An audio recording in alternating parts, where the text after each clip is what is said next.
My fellow Americans, for too long we have suffered without being able to understand the What are you? surroundings. Wait. Let's John, continue like this. Too much is at stake. John, I can't understand you. I cannot. It's not coming through at all. You can't hear me? No, I cannot. I mean, I can sort of almost, but it's really not going to sound good with. Well, let me ask you. Do I sound normal? It's not a problem. It's a mess. Yeah, take off the mask, definitely. How's this? Is this better? That is better. Okay. So how you doing, Andrew? How's everything? Things are great. Yeah. You don't mind if I just... No, enjoy. Wonderful.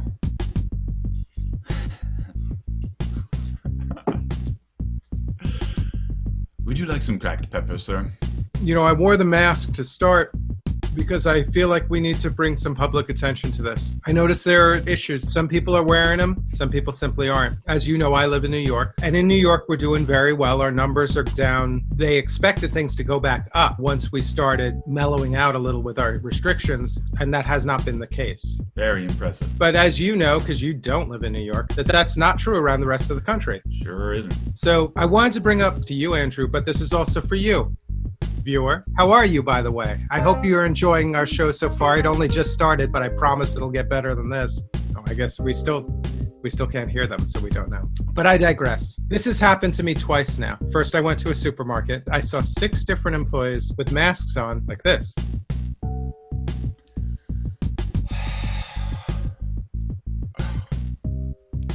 Okay. And you know the problem, right? Pretty simple. I know the problem. Yeah. Simple. They haven't covered their nose. Got to cover your nose too. That's critical. Your nose is part of your breathing apparatus. I said something to one of the employees, and at first he complained. He said, yeah, but it's such a hassle. And I said, I commiserated with him. I was like, yeah, this sucks. However, if we don't do it, we're going to be like this for the next 5 years instead of the next 4 months. But you're not implying that we're going to actually stop the infections spread entirely. I think a vaccine is going to happen way before that happens. You're probably right. Wouldn't it be better if we didn't need a vaccine? I had not even considered that. Yes, it would. Wouldn't it be better if we had just addressed this from the get-go? I'm not going to go political on it, but it is very clear that one party took it seriously and the other party didn't. Mm-hmm. And now, in one fell swoop, they lost 50% of their black voting population when Herman Cain passed away. Poor Herman Cain. I'm going to tell you what someone said to me. The director of housing passed away. That's just a classic joke because that wasn't Herman Cain. That's the other 50% of the Black Republican caucus, Ben Carson. Oh. Anyway, so I said to this kid, we got to take this seriously or we're going to be stuck like this for years. He understood and he said, it's all good. It's all good. And that didn't sit right with me, but I let it go. I did actually say something to the manager. I Karen'd out, as they say. I was back in that store yesterday. Everybody's masks are properly in place. Great to see. So then I was out in New Jersey. I visited Rob over the weekend. Rob, you didn't invite me. That's okay. We would have invited you, but you're all the way in Illinois. You're far away. And also, if you come to New Jersey, you're in 14-day quarantine right out of the bat. So if you want to come visit, you need 3 weeks, pal. Or 2 weeks, I guess, is 14 days, right? Sorry it didn't work out this time, but maybe next time. We agreed on the last show. We're not going to talk to Rob directly anymore. Rob is just one of many viewers. I don't want to undermine the other viewers. Right. Right, Rob? Viewer, I'm accepting invitations from you too. As long as you build in the 14 days. I think my viewers will pay, my salary lost. I would hope. So while I was out visiting Rob, I went to a convenience store. And everybody working in the convenience store, they had their masks on just right. Just as I'm leaving, the manager comes out. Here's the manager. Managers. I debate, I'm not in my local area. How do I handle this? And I did the same thing, kindly, because I've learned pretty well how to speak to people in ways, well, that's not true. I get into crap all the time. But for the most part, if I have to bring something up to a stranger, I figure out a way to say it without offending them. I said, I'm sorry to even bring it up, but I noticed your mask is off and everybody else in the store, all the patrons, everybody's got their masks on. We really have to take this seriously. Otherwise, we're going to be like the rest of the country is again. She heard me. She put her mask on right away. Great. Done. And then she said, it's all good. And that's when I wanted to talk to you, because here's what I have to say. It's not all good. We are in a global pandemic of a virus that we don't know the repercussions of, and we have no vaccine. We have a government that is not taking this seriously. We have economic collapse, environmental failure. This is the moment that we need to recognize that we are the ones we've been waiting for to solve all the world's problems. We can move off. I'm preaching, aren't I? Explicitly. Viewer, Andrew and I made some rules for this show, and one of the rules is no preaching. So I think instead of preaching, I'll start campaigning. When I'm president, I'll put the right people in office to take care of these issues and to hold the people accountable who've undermined us. Could you repeat that? All right, just plain and simple. I am not running for president. However, if the people decide that that's what they want, I will take care of it. The reason I'm not running is plain and simple. Anybody who runs for president is probably crazy. The amount of work you have to put in, the amount of chasing people for money, you have to be a bit... However, we should be smart enough. Even the lowest of the low of us is smart enough to understand this if they're given the proper information. We need enlightened people running our government. We need people who are aware that when you educate the public succeeds. When you ensure that everybody has a meal to eat, nobody goes hungry. When everybody has enough to survive, nobody robs you. But when we have bedlam, when we have people who can't even afford their next meal, of course you're going to have crime. So I'm not running for president, but if the people decide that I'm enlightened enough for the task, I will not work hard. I will not golf. So you got that, but I won't work hard. What I will do is be ethical and find the right people to put in place. So there you go. I don't mind starting a campaign. Just being a candidate right off the bat is fine. Yeah, I mean, I'm not, I don't need any posters. I don't need anything. I do plan to keep doing the show. And so even while I'm in the Oval Office, we're going to aim to have one of these out at least every other week. And I'm going to need you, to kind of step it up a little in terms of like getting guests, coordinating things, that kind of stuff. Oh, I'll do my best. My eggs came out great today, but I don't know if you'll be able to make them quite as well. But, that kind of thing. Making eggs. Well, maybe I can get my heart and soul into egg making. Would I be crowned the Eggman? That sounds a little passive-aggressive there. If you have something to say it. That's one of our rules here. Spit it out, man. If you're running for office, if you believe in democracy, basic human rights, and equality, why can't you make your own egg instead of foisting it off on me? How's that for directly confrontational? And I thought you were going to ask to be vice president. I'll make my own eggs. Don't worry about it.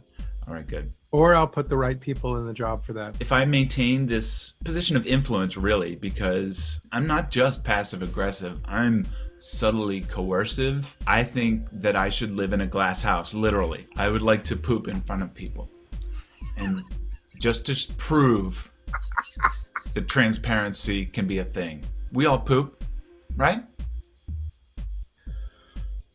I actually think that's an excellent idea. Well, let's face it, if you're just the Eggman or something, beneath that, since I'll take care of my own eggs, it's more important that I poop in a glass house as president, wouldn't you say? If you're willing. If we kind of did that for everybody, made sure that everybody had a glass house to poop in. The jobs program, that would create a glass house in every... How do you say it? A glass house in every house. Every house should have a glass house. I'm not so good with the slogans. What if we shorten it to the glass bathroom? A glass bathroom for everyone. That's a good slogan. I mean, a lot has been made of privacy since the internet age began. I have never been super sensitive to that. My privacy has been compromised so much. That's just meaningless. I got a letter yesterday from a bank I had an account with 20 years ago that there'd been a breach. and my information had been compromised. I don't even have an account with them, literally since the last century. And somebody nabbed my personal data. What can you do? I don't know. They probably know I'm a Libra. That's just the kind of thing. Right? Once you know that. I know,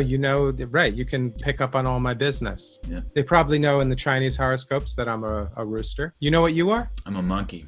I knew that. Yeah, you're a monkey. Mm-hmm.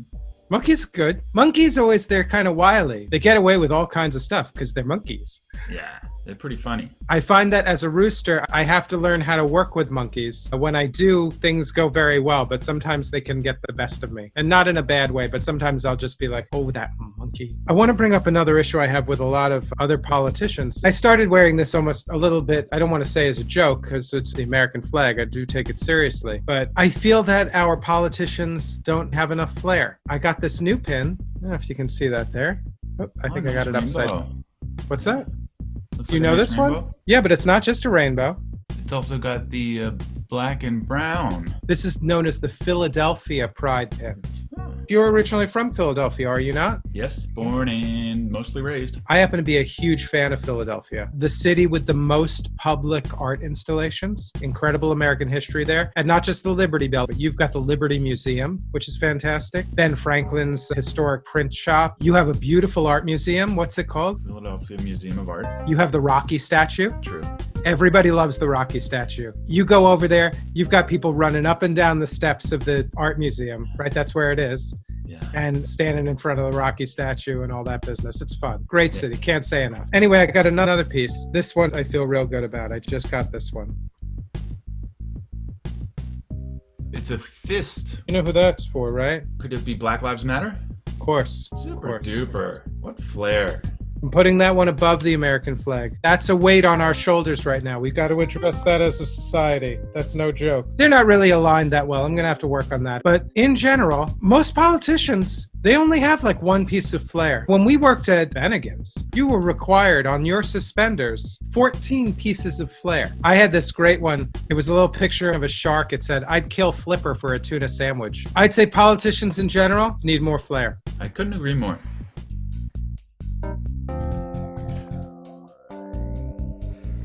Trey Gibbons has an extensive list of New York theater credits. He received the New York Innovative Theater Award for Outstanding Actor in a Featured Role for his performance in the critically acclaimed production of How I Learned to Drive. Trey also starred in the award-winning...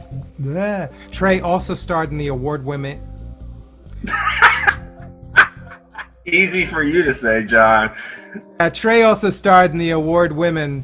Trey did good stuff in a web series. How's that?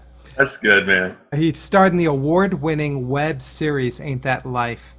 And he's also recognized as one of New York City's most highly rated tour guides. So please give it up for Mr. Trey Gibbons. Thank you, John. That was quite the introduction. I couldn't have written that better myself.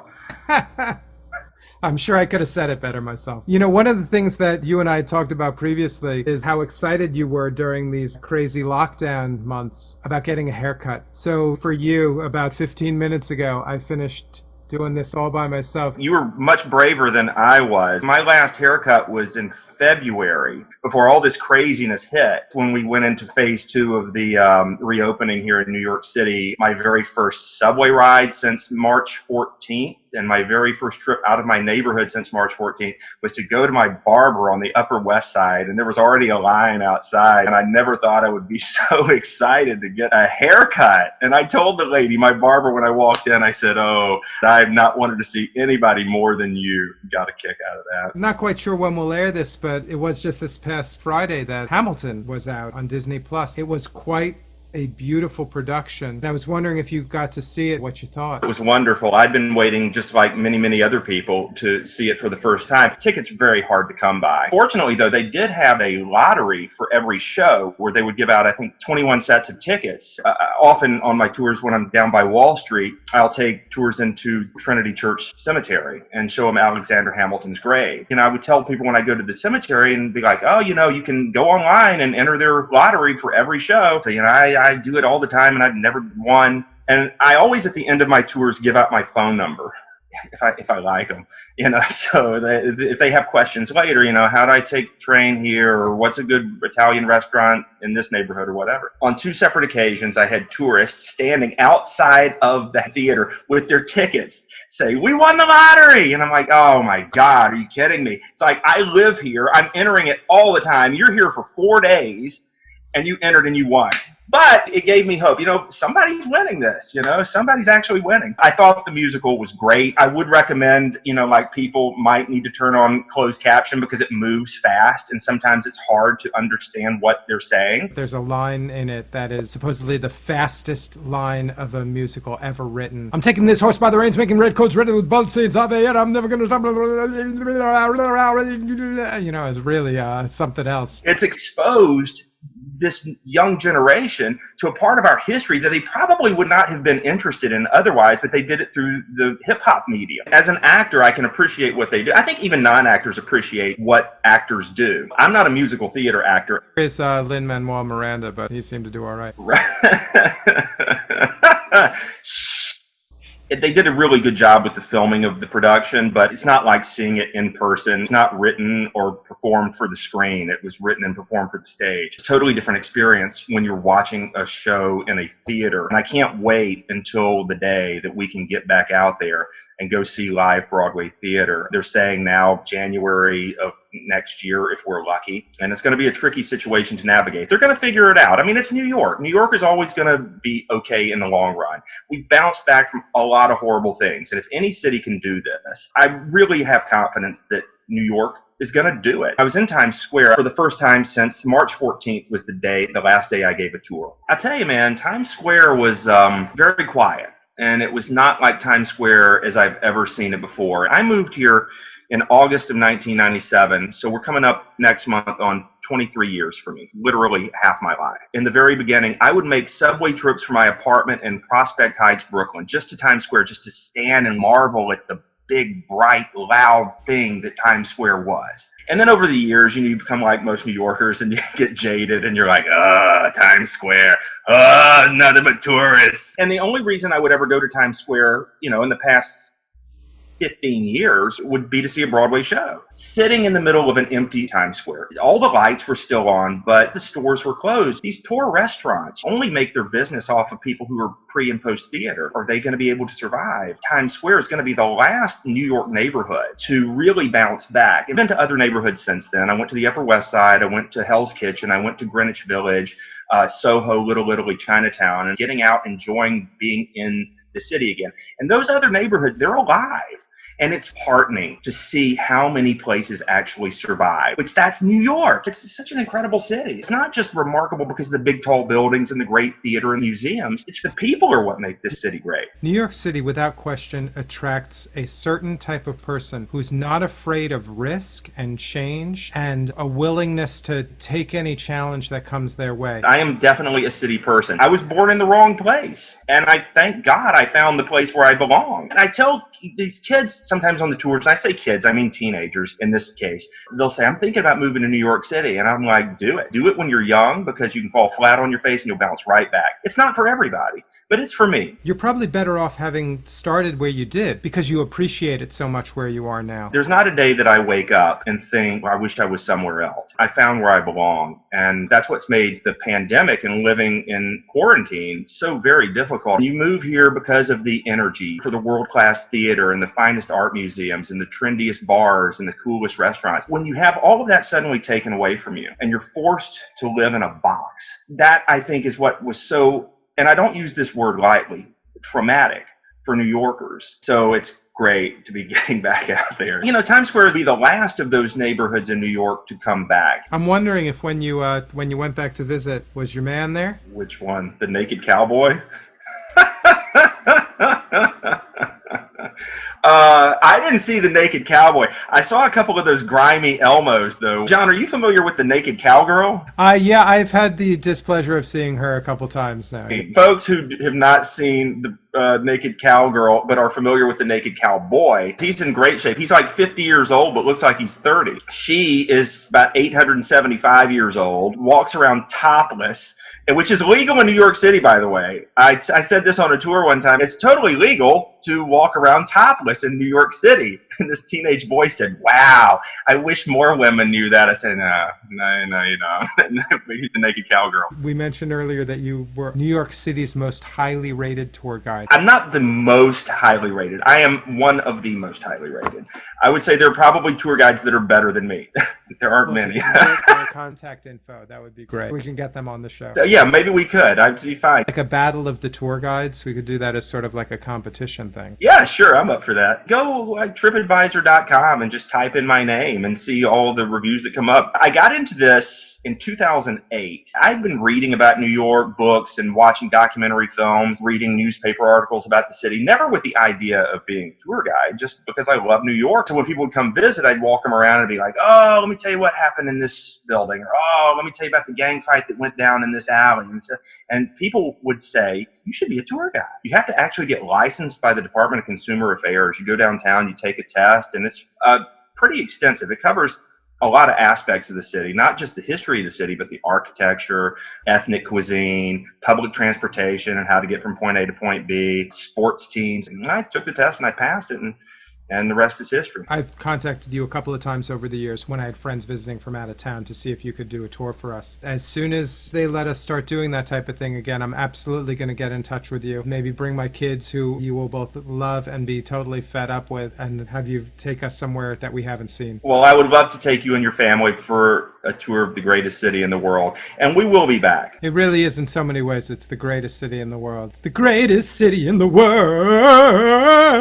As they say in Hamilton, yes. You know, when you were talking earlier about Hamilton, how it tricks you into education, all that went through my mind is Schoolhouse Rock. And I'd imagine you grew up on Schoolhouse Rock in the same... It's on Disney Plus. I watched the American stuff a couple weeks ago. It holds up. We the people... In order to form a more perfect union.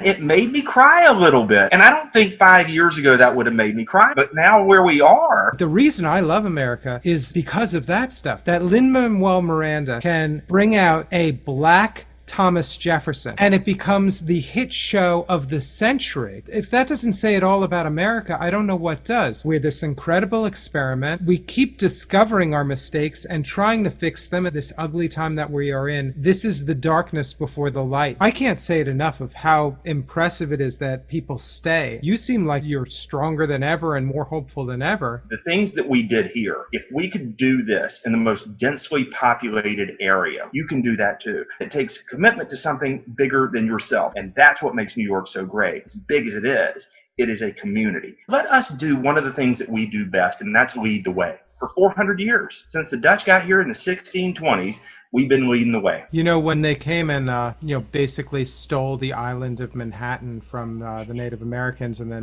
them all, or gave them smallpox, that was... It's really us, showing our can-do. Here's to New York, John. Forget about it. Forget about it. This has been Trey Gibbons, star of Stage and Screen in New York City. Really good talking to you. I hope we get to do this again sometime soon. I do too, John. This has been a hoot. I remember the one time I met the John F. Kennedy. He stopped me and he asked me for directions. And I gave him a shortcut around the book depository. He never even thanked me. The nerve.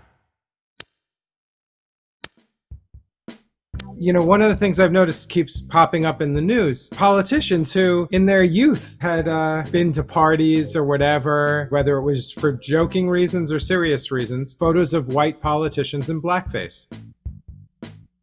Right? Very common. I want to get the skeletons out of my closet. I actually have a history of photos of myself when I could have been in blackface, but wasn't. Wow. A gold mine for any politician. Exactly. If Justin Trudeau had this, he wouldn't have suffered. I think all he did was apologize and that people moved on from it. But certainly some have lost elections over it. I don't know how Marcel Marceau got away with it for so long, though. Yeah. He's one of history's greatest villains. Is he? I guess maybe just because he didn't talk about it. There's a lesson there. So let me present to you some of the times that I was not in blackface when I could have been. Junior high school, I was in The Wiz. Wow. I was the Coward. That's so cool. And I know it's hard to tell were we The Wiz or The Wizard of Oz, because clearly we're pretty much all white. But you'll notice the Tin Man, he was in Silverface. Yes. Clearly the choice was made. They gave me the big old mane. I don't know if at the time I said no or if it wasn't even on the table, but it was an opportunity for me to have really kind of blown it, and I didn't. Let's see, next one. So later I was in a show called You Can't Take It With You, and I played a character named Donald. So Donald, in the script, all of the dialogue suggested he was a person of color in an era 1920s. I could have been in blackface, and I'm sorry about the picture quality, but you know, this is back in the old days before electronics. They gave me the big old hair, but they did not ask me to put on blackface, or if they did, I said no. You are batting 1,000. All right. This is actually my friend Jackie, who also not in blackface. She just happens to be Italian, so her skin's a little darker. She was playing Reba, also a character of color. Anyway, so I've got some hair going there for sure, but no face paint. You can see from my outfit though, just getting a sense of where I grew up. Here I am in my Docksiders. What is that, an East Coast thing? Those were very big in the 80s. Anyway, and then more recently, this past Halloween, my wife Jeannie and I decided what better way to commemorate Halloween than to dress as our favorite first couple, Barack and Michelle Obama. Tan suit, sleeveless dress for her. You see I got my lapel pin there. I know what you're wondering about. What's up with the horse, right? Indeed. That's our son Leo. He wanted to be in the picture. The way I've justified it is that's us with our arms around the Democratic Party. Lovely. So those are all the times that I have proven that I have never worn blackface. The only time maybe would have been like as part of a haunted house that I put on makeup to be like a ghoul or goblin or something like that, but not to be a person of color, more to be like a devil villain type of thing, right? So if a picture like that emerges as the months go on, as we get closer and closer to November, who knows? Maybe I did and I don't remember. Maybe there was one crazy night. But I have all these other times when I consciously could have made the decision, but I didn't. Winning, losing, tying, SportGame.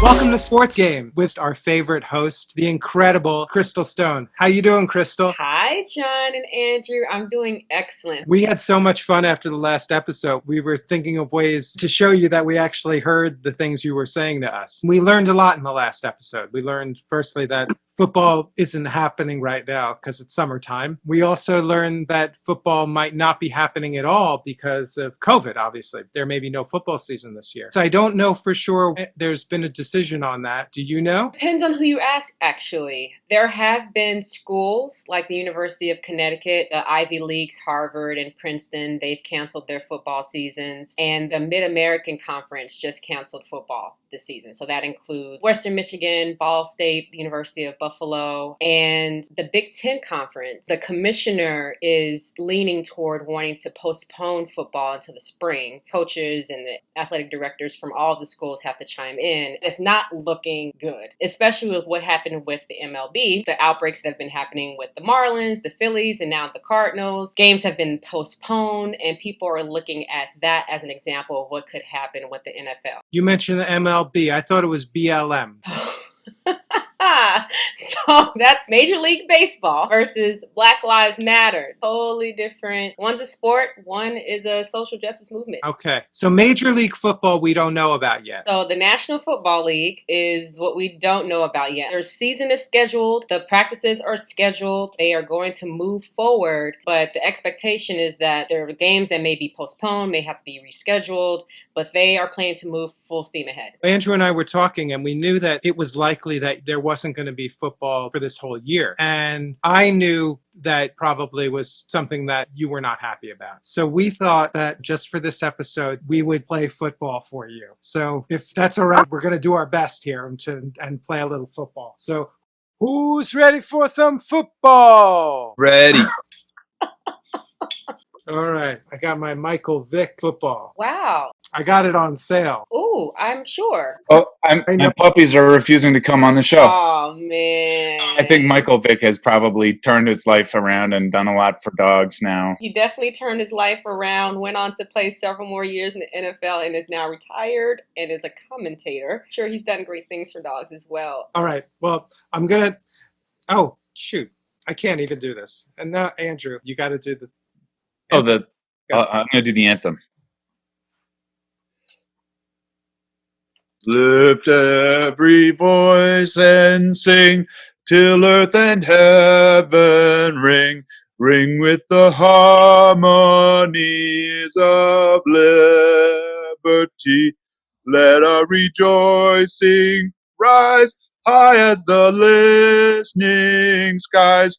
Let it resound loud as the rolling sea.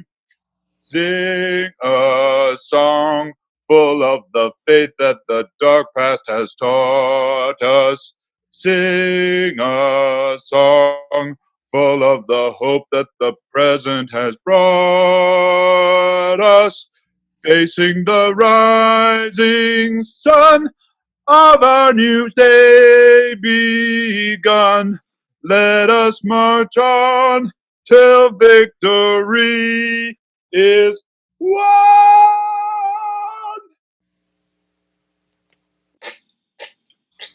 I thought I was going to get that last note there a little stronger.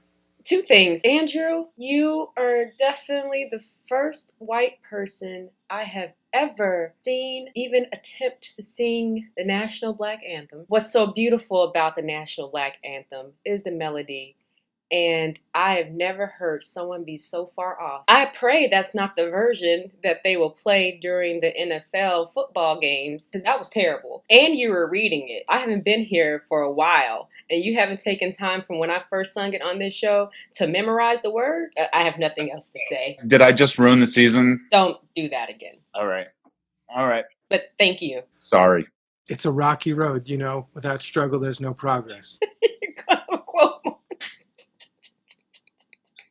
There was no need to struggle there. Sometimes you just sit back, sit in the audience, and let the people who are the appropriate people to sing that song.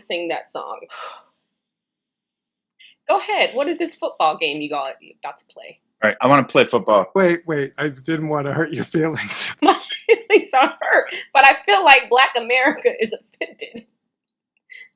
Not because you sung it, but you sung it so poorly. I did practice, but I practiced on the piano, and I was thinking I might be able to play it. You have a piano? And that's how that came out? Who wants to play football after you singing that? Nobody. The players would just leave. No one wants to play after that. John, did you know about this? I thought he understood the basics of melody. To me, the hard part was really just getting the words. I didn't know he was going to sing it so badly. And I guess I made him do it. Yeah, who was responsible for this?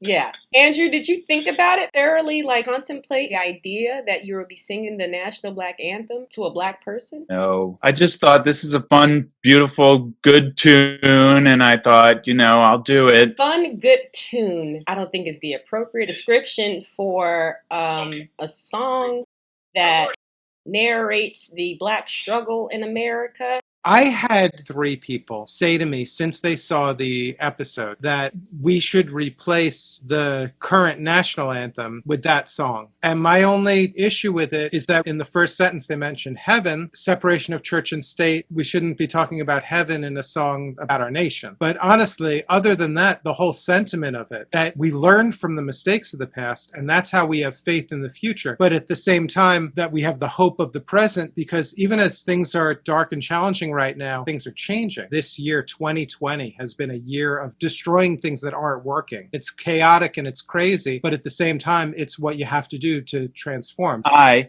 have transformed America. Your song sucked. I want to ask Chrystal, what would be your preference? Do you want that white people know this song and sing this song and make it part of our cultural, that it is part of America? Or do you feel that this is something that should only be sung by people of color? That's a good question, and something I haven't thought about, how this issue arose in the first place. Colin Kaepernick kneeling through the national anthem and carrying on that protest through the NFL is the forced symbols of patriotism. These guys are having to stand on the sidelines to perform these rituals, which didn't come into play until 2012. So before 2012, the national anthem played, the players were in the locker rooms, people were walking around getting their beers, corn dogs, and whatever. In 2012, the Department of Defense started to give money to the NFL to make these big grand gestures, pulling out the big American flag, bringing on soldiers, making this whole show of things. Like you said, your issue with the word heaven in the Black national anthem, the issues that you have with the church and state thing, patriotic rituals, it shouldn't be something that's forced. So if you all want to learn the song and sing it, I don't think I have an issue with that. I think that's great. But the forcing of players to participate in these rituals, I think, is wrong. What makes America great is that we can say no. I don't have to stand for the anthem. I don't have to say the anthem. I'm not required in any way to do these things. That's why when I do it, it actually is meaningful. So it sounds like you don't care one way or the other if white people sing the song or not. I mean, my thing is, listen, if you're going to sing it, don't just sing it, sang it. Okay, Andrew, I don't know what that was, but do not disrespect that ever again, singing it in that fashion. So if you're going to sing it, make sure that you truly understand the history of the song, the meaning of the song, and the purpose of the song. And, you know, if you want to give a nice little speech like you did, John, afterwards, that's even better. So that we absorb that you totally understand the song and why it was written and why people should hear it. I mean, what you're saying is don't just sing it, bring it. You got to do it right. I'd like to try. It's kind of long. I just want to check how much time I have to listen to another white person sing every voice and sing. Forget it. You're still in the learning phase, John, so I know you're not going to do it justice. So let's just leave it to the professionals. Right. Why do you think it was 2012 that the heads of the football organization made the decision to bring the players out to be required to stand for the anthem? The Department of Defense reached out to the NFL to help them with recruiting, right? So the visibility on America's most popular sport, to be talking about the armed forces and the military, that's just bringing in higher recruitment numbers for them. And then for the NFL, obviously they were getting a financial benefit of doing. In 2016, when Kaepernick started his protest, they were called out about the fact that they are literally being paid to put on this showmanship of patriotism. So they ended that agreement with the Department of Defense. It's like, hey, don't pay us anymore. Everyone knows now. But they continued with this requirement for the players to be present. But I think now, after the uprising that we've had this summer, they will allow the players to do whatever they want, kneel or stand, in support of the players and in support of social justice. And truthfully, in support of democracy. 2012, Obama's in office. We weren't necessarily in any major war. We're still in Iraq and we're still in Afghanistan and we still have troops all over the world. Perhaps there was a shortage of people joining the armed forces because people actually had economic opportunity. They didn't have to join the armed forces. So sure, that would make perfect sense that they would try to find a way to advertise. But yeah, they were turning all of the football players basically into political pawns. Can we talk about team names for Washington? Chrystal's the commentator. Let's let her start something. So speaking of football, we all know that the Washington football team has officially changed their name, kind of, sort of. So early July, they announced that they would go under review to change their name from the Washington Redskins, which is a racial slur towards Native Americans. And 3 weeks later, they announced that the name would be the Washington Football Team, established 1932.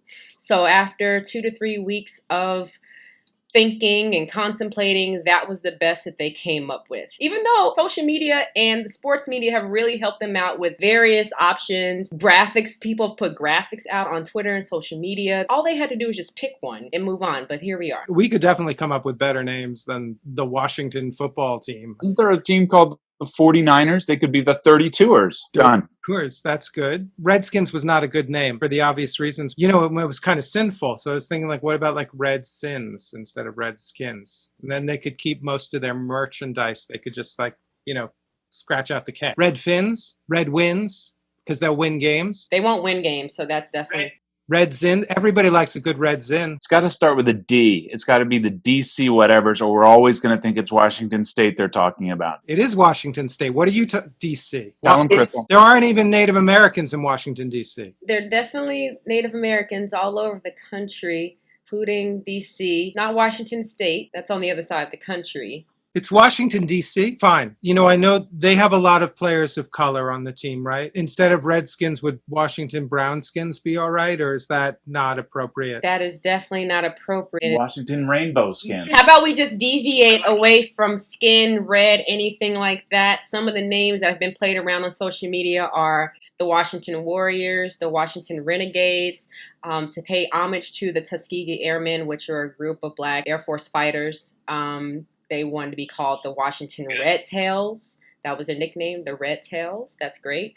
The Washington Rebels. So many cool, different little, and it's easy. They just have to pick one. The brain work that you all are doing is not really necessary. It's more on their end, trademarking the logo and the merch and all that. But the actual name itself, it should be pretty easy. I do think it's necessary to make it clear that it's Washington, D.C., though, instead of Washington State. It was all set to come up with some Portland names or the Oregon, you know, I guess Oregon's a different state entirely. The Rainmakers. John, I think you're the only one who seems to be confused about the Washington, D.C. versus Washington State. I've never heard anyone be confused about that. That's a first for me. So maybe just work that out on your own, and the rest of us will figure out a name for the Washington Football Team that's in Washington, D.C. Sorry, John, that's just, you know, you're walking into the boardroom, everyone's trying to figure out the name, and you're the sort of like throwing water on the conference table, like, I don't get it. You know, it's just, you're just kind of messing everything up. So let's just focus. Washington, D.C., we're going to call them Washington blank. The Washington blank. I happen to have looked up. Anything better than the Washington Rainbow Skins? They have a bird. You know, like states have a bird. A lot of cities have a bird. Washington D.C. has a bird, the wood thrushes, and that would be a good name because it comes with a call. It goes pit pit pit e oole dub dub dub. Pit pit pit e oole dub dub dub. I like it. Pit pit pit e oole dub dub dub. Yeah, that's good. If you can't say DC specifically, what about like just something that's, you know, the Washington Monuments, the Washington Memorials, the Smithsonian's, the Washington Smithsonian's. There's that Washington Cherry Blossoms. There you go, the Blossoms. What about the blossom? What football player is going to be called? Want to be called a cherry blossom? Well, you know, like Rosie Greer did needlepoint. Everybody knows that. We're trying to get toxic masculinity out of the game too. Maybe we could be a little bit gentle. You know what I like? There's that place, L'Enfant Plaza in Washington, right? Named after the guy who planned it out, L'Enfant. L'Enfant, that's, what about the Washington Fonts? I don't even know what to say to y'all. Like, of course not. This is the best y'all can come up with? This has been going on for at least a month, and within a week, people came up with really cool names like the Warriors, the Rebels, the Renegades, and the best y'all can come up with is the Cherry Blossoms. I just picture a really pretty helmet. Y'all are a real disappointment. The Washington Monuments, the mascot on the sideline is going to be the Monument, walking around in the Monument costume. With a helmet on it. What I hope and pray is that the people who are in the Washington Football Team's conference rooms trying to figure out and brainstorming, I just hope that not one of those people in that room is anything like the two of you. And you know what? Maybe there's someone in the room that is like one of the two of you. And this is why they have struggled to come up with a team name. The best that they could do was come up with the Washington football team, established 1932. That sounds like something the two of you would have come up with. The bird sound, the chirping, whatever that was. Oh. After the last episode, there was a lot of work to do, and it wasn't very hard. And between the Black National Anthem and coming up with a name for the Washington football team, y'all both done a very poor job. I'm laughing so hard. Like, I gotta stop laughing and treating this seriously. I'm trying to make myself smaller.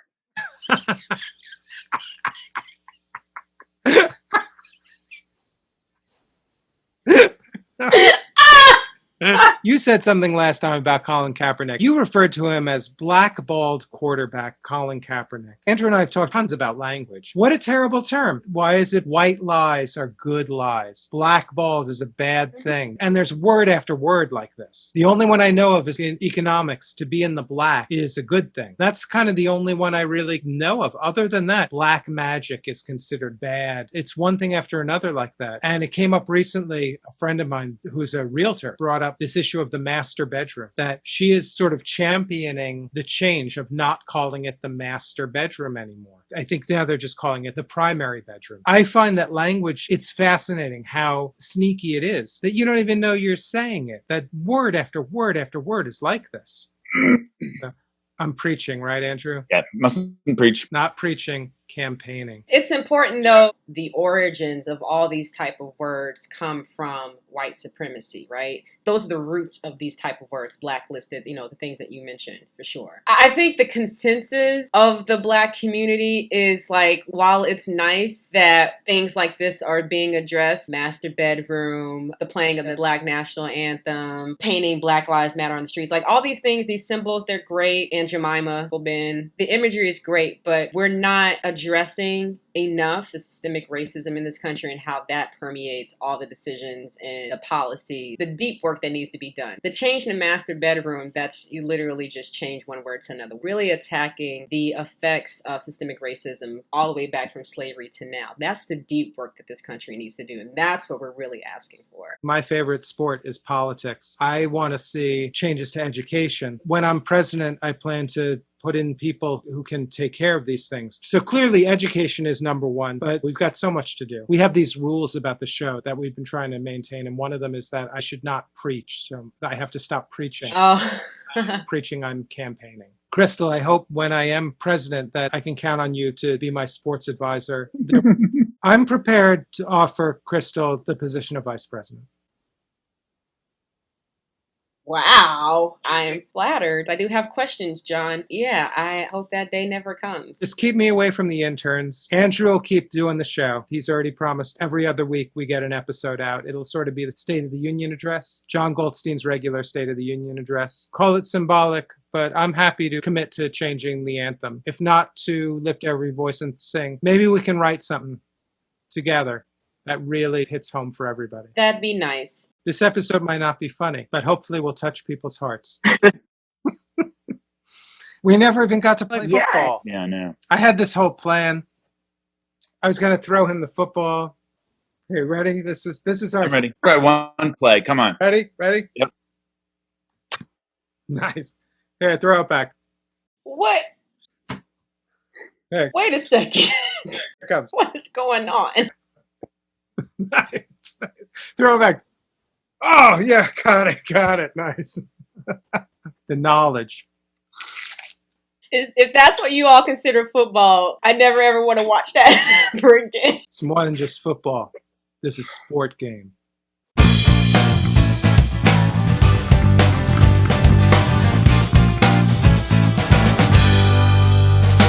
were taught all our lives, seeking attention from folks who could not give it, taking turns, both wrong and right, giving affection to folks who just dismiss it. Got stopped by every red light while out searching for the sign. Now we're here and it's all clear, we left that far behind. Now it's party time. Now it's party time.